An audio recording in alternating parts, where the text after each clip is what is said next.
Hi mga sisi corn, it's me again, Mia Baswell. So it's another video, another vlog na naman. Char, so hindi ko talaga planong mag-vlog. Pero since nadaan ako dito sa Ayala at merong Shein pop-up store, napablog akong bigla, te. Una, kailangan mong magsagot ng survey and then bibigyan ka ni ate ng freebie. So yan yung nakuha ko. Susunod naman ay kailangan mo lang mag-selfie, tapos ipopost mo sa TikTok mo with the hashtag Shein pop-up store, makakakuha ka ulit ng another previous. So, meron kang chance na magroleta, and then after mo naman magroleta, makakakuha ka ulit ng freebies.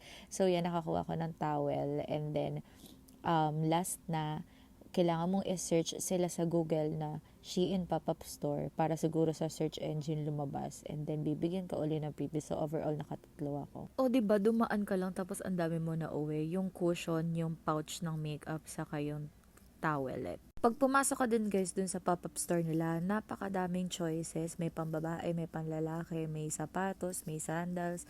Lahat ata parang nandun. Tapos ang mura niya, as in, nakasale sila. Yung mga dress na nakita ko nasa 900 to 800 pesos lang.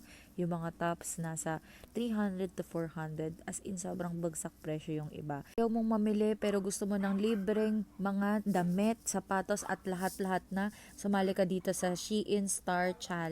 Diba, magpo-post ka lang ng video mo na sumasayaw, tapos pwede ka nang makakuha ng 3-month wardrobe sponsor. Magaling lang talaga ako sumayaw, Mi. Talagang sasali ako dito kasi di talaga eh.